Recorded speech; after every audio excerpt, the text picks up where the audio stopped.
আসসালামু আলাইকুম। এইচএসসি 25 ব্যাচের ভাইয়াপুরা কেমন আছো তোমরা? আশা করি সবাই অনেক অনেক ভালো আছো। সো তোমাদের অনেক লং একটা ব্রেক চলতেছে। তোমরা অনেকেই কনফিউজ যে আসলে এই ব্রেকটা আমরা কিভাবে কাজে লাগাতে পারবো বা আসলে কিভাবে আমরা এই টাইমটা ইউটিলাইজ করলে একটা বেস্ট আউটপুট পাবো। সো সেটার জন্য তোমাদের একটা মাস্টার প্ল্যান রেডি করছি, যেটার মাধ্যমে খুব সহজেই তুমি একটা বেস্ট আউটপুট পাবা। সো সবাই চেষ্টা করবা ভিডিওটা ফার্স্ট থেকে লাস্ট পর্যন্ত দেখার, তাহলে তোমাদের কাছে বিষয়গুলো খুব ভালো মতো ক্লিয়ার হয়ে যাবে। সো ভাই ফার্স্ট অফ অল বলে রাখি যে তোমাদের অ্যাডমিশন কিন্তু খুব দ্রুতই শুরু হবে, যেহেতু ফেব্রুয়ারিতে পাওয়া যায় যে নির্বাচন, তার আগেই কিন্তু মেডিকেল বা ঢাবি বা অনেক ইউনিভার্সিটি এক্সাম হয়ে যেতে পারে। সো তোমার হাতে কিন্তু ওয়েস্ট করার মতো কোনো টাইম নাই। এখন যেটা বিষয় সেটা হচ্ছে যে তোমরা অনেকেই এতদিন মানে এইচএসসি পর্যন্ত তোমাদের কিন্তু কম্পিউটার ছিল শুধুমাত্র তুমি নিজেই। এখনো তোমার কম্পিউটার তুমি নিজেই, বাট এখন কিন্তু তোমার আশেপাশে যারা আছে বলা যায় যে সবাই কিন্তু তোমার কম্পিটিটর। কারণ তুমি যদি ঢাবির ক্ষেত্রে চিন্তা করো, দেখো যে একটা সিটের জন্য লড়াই করতেছে প্রায় 90 জনের মতো শিক্ষার্থী। জাহাঙ্গীরনগরে আরো বেশি, যে 200-250 শিক্ষার্থী লড়াই করতেছে একটা সিটের জন্য। তারপরে মেডিকেলেও এরকম 50-60 জন লড়াই করতেছে একটা সিটের জন্য। মানে কি এটার, যে মনে করো ফর এক্সাম্পল জাহাঙ্গীরনগরের কথা যদি আমি চিন্তা করি, 250টা সিটের জন্য একজন, তার মানে 250 জনের মধ্যে 249 জনই কি চান্স পাবে না, মাত্র একজন চান্স পাবে। সো বুঝতেই পারছো যে তোমাকে কিন্তু ওই 249 জনের থেকে বেটার হইতে হবে, বা তাদের থেকে একটা এমসিকিউ হলো বেশি পারতে হবে তোমাকে। যেমন গত বছর 2024 সালের ক্ষেত্রে যে একটা 1 মার্কসের কারণে প্রায় 3000 সিরিয়াল পিছায় গেছে আর কি, মানে বলা যায় যে সেম মার্কস, ওকে। সো 1 মার্কসের কারণে প্রায় 3000 করে সিরিয়াল কিন্তু পিছায় গেছে। সো বুঝতেই পারতেছো যে অ্যাডমিশনে একটা মার্কসের গুরুত্ব কত বেশি। সো আমি তোমাদের সাথে আজকে এরকমই কিছু প্ল্যান শেয়ার করবো এবং টিপস অ্যান্ড ট্রিক্স শেয়ার করবো, যেটার মাধ্যমে তোমার অ্যাডমিশনে তুমি হেল্প পাবা, পাশাপাশি এইচএসসিও তুমি একটা বেস্ট আউটপুট পাবা। সো দেখো আমাদের হাতে আছে কয়দিন ভাই, আমাদের হাতে আছে কিন্তু বলা যায় যে আজকে কয় তারিখ, 7 তারিখ। সো তুমি আজকে পর্যন্ত ব্রেক নিলা, আগামীকাল 8 তারিখ থেকে তোমাকে সিরিয়াস হইতে হবে, আবার পড়াশোনা টেবিলে ফেরত আসতে হবে। সো 8 থেকে 18 বলা যায় যে প্রায় 10 ডেজ তোমার হাতে আছে, এবং তোমার কাছে চ্যাপ্টার আছে কয়টা, চ্যাপ্টার আছে হচ্ছে 4টা, ওকে। চ্যাপ্টার আছে কয়টা, 4টা। সো এই 4টা চ্যাপ্টার তোমাকে যদি আমি দেখি যে 10 দিনে তোমার থেকে 4টা চ্যাপ্টার শেষ করতে হবে। সো তুমি হচ্ছে কি কি চ্যাপ্টার আছে, পরিবেশ রসায়ন, পরিমাণগত রসায়ন, তড়িৎ রসায়ন, আর তো জৈব রসায়ন আছে, আমরা সবাই জানি। সো জৈব রসায়নটা হচ্ছে আমরা জৈব রসায়নের জন্য রাখবো হচ্ছে 3 দিন, এবং বাকি যে সকল চ্যাপ্টার আছে সেগুলোর জন্য রাখবো কয়দিন করে বলো তো, 2 দিন করে। এবং এই 2টা দিন তুমি কিভাবে কাজে লাগাবা সেটাও আমি আস্তে আস্তে তোমাদেরকে বলে দিচ্ছি। তো সবাই একটু ধৈর্য ধরে থাকো। সো ফার্স্ট অফ অল পরিবেশ রসায়নের জন্য কয়দিন, 2 দিন, ওকে। তারপর হচ্ছে জৈব রসায়নের জন্য কয়দিন, 3 দিন, ওকে। পরিমাণগত রসায়নের জন্য কয়দিন, 2 দিন, এবং তড়িৎ রসায়নের জন্য কয়দিন, 2 দিন। সো কয়দিন হলো আমাদের, 6 আর 3 9 দিন। এবং আর একটা দিন যেটা আছে সেটা, সেদিন আমাদের কি হবে, সেদিন আমাদের পুরা বইটা মানে সব চ্যাপ্টারগুলো একসাথে আমি করবো, রিভিশন দিব আর কি।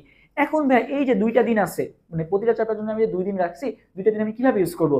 ফর এক্সাম্পল দেখো, আমার যে মনে করো আমি আগামীকাল থেকে যেহেতু শুরু করতেছি, আমি ফার্স্ট চ্যাপ্টার পরিবেশ রসায়ন শুরু করলাম। সো আমি 2টা দিনকে ভাগ করে নিব, একটা দিন আমি রাখবো ভাইয়া এমসিকিউর জন্য, আর একটা দিন আমি রাখবো কিসের জন্য, সিকিউর জন্য, ওকে।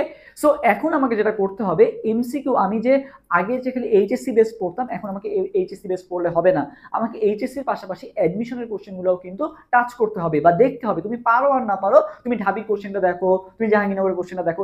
এখন অনেকেই বলতে পারো যে ভাই আমি তো ইঞ্জিনিয়ারিং প্রিপারেশন নিবো বা আমি তো মেডিকেল প্রিপারেশন নিবো। আচ্ছা, সো এখনো কিন্তু তোমার কেমিস্ট্রি সেকেন্ড পেপার এক্সামটা হয় নাই, সো তুমি এক্সামটা দাও। ভার্সিটির ক্ষেত্রে দেখা যায় তোমার যদি জিপিএটা একটু কমও হয়, তুমি ভার্সিটিতে সব ভার্সিটিতে মোটামুটি এক্সাম দিতে পারবা।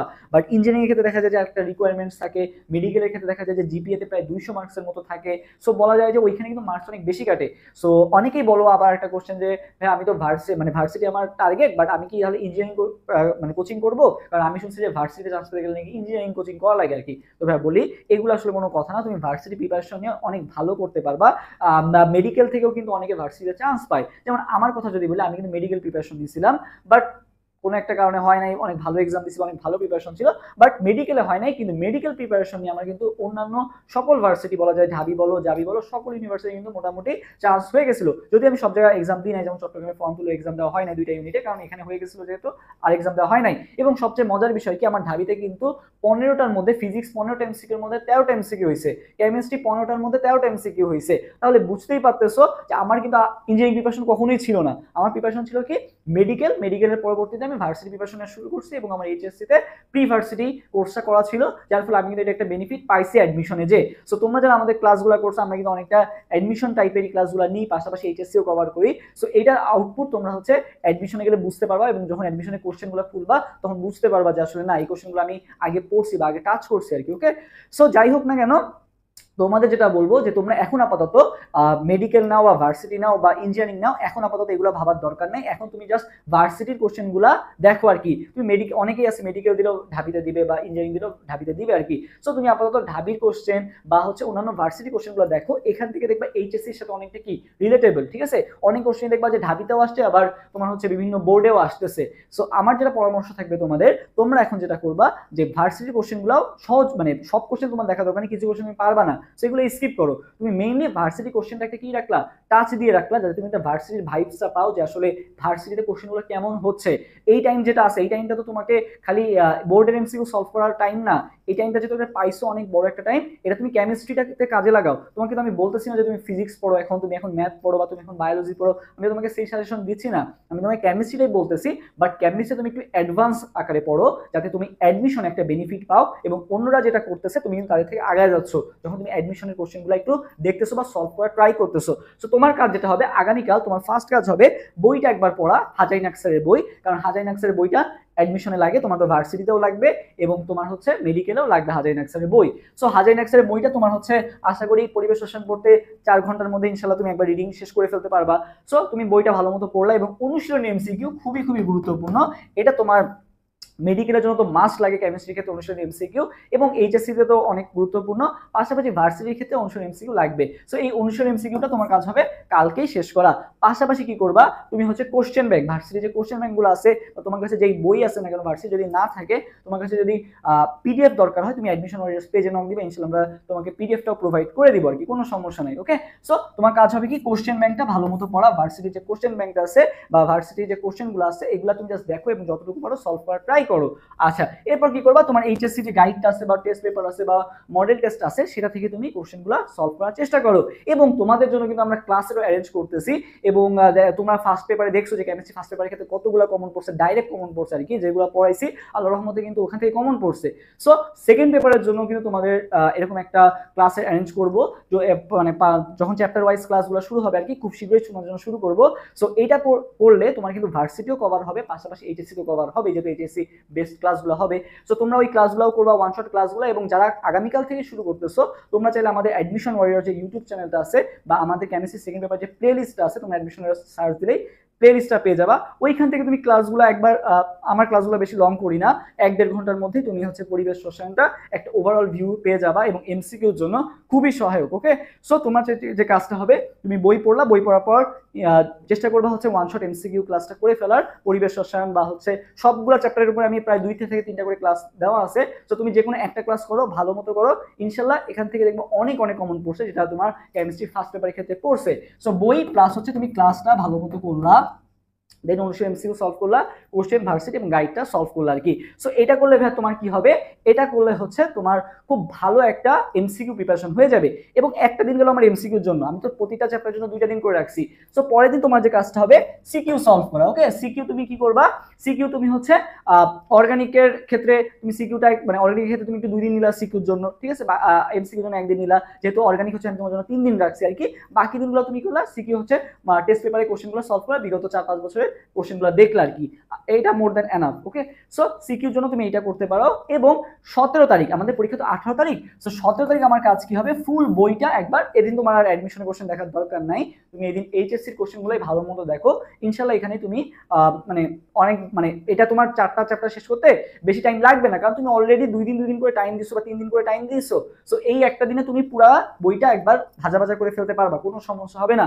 সো আজকে তোমার যে কাজটা হবে, এখন থেকে তুমি একটা রোড ম্যাপ বানায় ফেলো আর কি, আমি যে তোমাকে প্ল্যানটা দিলাম এইটা অনুযায়ী তুমি একটা রোড ম্যাপ বানায় ফেলো এবং আগামীকাল থেকে তুমি শুরু করে দাও। এবং আমাদের অ্যাডমিশন ওয়ারিয়র্সও তোমাদের জন্য ক্লাস অ্যারেঞ্জ করবে। সো তোমার ওইটা করলেও কিন্তু কি হয়ে যাবে, রিভিশনটা হয়ে যাবে। সো আমরা আমাদের তোমাদের জন্য যা যা দরকার সবকিছুই ট্রাই করবো, বেস্টটা দিব। আমার নিজেরও 14 তারিখ দিয়ে ফাইনাল। সো বুঝতেই পারতেছো আমি নিজেও প্রেশারের মধ্যে আছি, বাট তোমাদের জন্যই এত পরিশ্রম করতেছি বা তোমাদের জন্য ফ্রি ক্লাসগুলো অ্যারেঞ্জ করতেছি, যাতে তোমরা একটা ভালো রেজাল্ট করতে পারো, পাশাপাশি অ্যাডমিশনেও যাতে তোমরা একটা ভালো একটা পাবলিক ইউনিভার্সিটিতে ভালো একটা পজিশনে তোমরাও যাতে চান্স পেতে পারো। ওকে, সো এই যে প্ল্যানটা দিলাম, এই প্ল্যানটা অনুযায়ী তুমি যদি আগামী কয়েকটা দিন কাজ করতে পারো বা আগামী কয়েকটা দিন তুমি এই রুটিনটা মেনে চলতে পারো, ইনশাল্লাহ দেখবা যে তোমার অনেক ভালো একটা রেজাল্ট তুমি এইচএসসিতেও যেরকম করতে পারতেছো এবং অন্যদের থেকেও আগায় যাচ্ছ অ্যাডমিশনে, কারণ অন্যরা খালি এখন কি করবে না করবে ভাবতেছে যে 15 তারিখের পর থেকে পড়া শুরু করবো বা 14 তারিখের পর থেকে পড়া শুরু করবো, বাট তাদের কিন্তু একটা জড়তা চলে আসবে আর কি। ওকে, বাট আমি চাই না যে তুমি এই টাইমটা এভাবে হেলায় ফেলায় নষ্ট করো, টাইমটাকে কাজে লাগাও, কারণ অ্যাডমিশন সিজনে তোমার হচ্ছে প্রত্যেকটা সেকেন্ডের মূল্য বলা যায় যে তোমার মোড় ঘোরানোর জন্য যথেষ্ট। তোমার এক একটা পদক্ষেপ তোমার হচ্ছে ফিউচারটাকে ডিফাইন করে দিবে। সো চেষ্টা করবা যে টাইমগুলোকে ওয়েস্ট না করার, কারণ তুমি যে টাইমটা ওয়েস্ট করতেছো তোমার কম্পিটিটর কিন্তু সেই টাইমটায় পড়তেছে। সো সে একটা এমসিকিউ হলো তোমার থেকে কিন্তু বেশি জানতেছে। সো এই একটা এমসিকিউ ব্যবধান করে দিবে যে তুমি চান্স পাবা নাকি পাবা না, বা তুমি কোন সাবজেক্টে পড়বা। সো বুঝতেই পারতেছো যে প্রতিটা সেকেন্ডের মূল্য কতটা বেশি। তো আশা করি আমি যে সকল কথাগুলো বললাম তোমরা ইনশাল্লাহ মেনে চলবা। যাদের আসলে ইচ্ছা আছে যে মা বাবার স্বপ্ন পূরণ করার এবং নিজেকে প্রমাণ করার, তারা প্রত্যেকটা কথা ইনশাল্লাহ মেনে চলবা এবং আমার বিশ্বাস যে তুমি অনেক ভালো করতে পারবা যদি এই কথাগুলো মেনে চলো। সো দেখা হবে বিজয়ে, সবাই ভালো থাকো এবং অ্যাডমিশন ওয়ারিয়ার্সের সাথেই থাকো। নেক্সট এরকম আরো ভিডিও পাবা। সো যারা ইউটিউব থেকে দেখতেছো তারা চ্যানেলটা সাবস্ক্রাইব করে রাখবা এবং যারা ফেসবুক থেকে দেখতেছো পেজটা ফলো করে রাখবা আর কি। সো দেখা হবে নেক্সট ভিডিওতে, সবাই ভালো থাকো, আল্লাহ হাফেজ, আসসালামু আলাইকুম।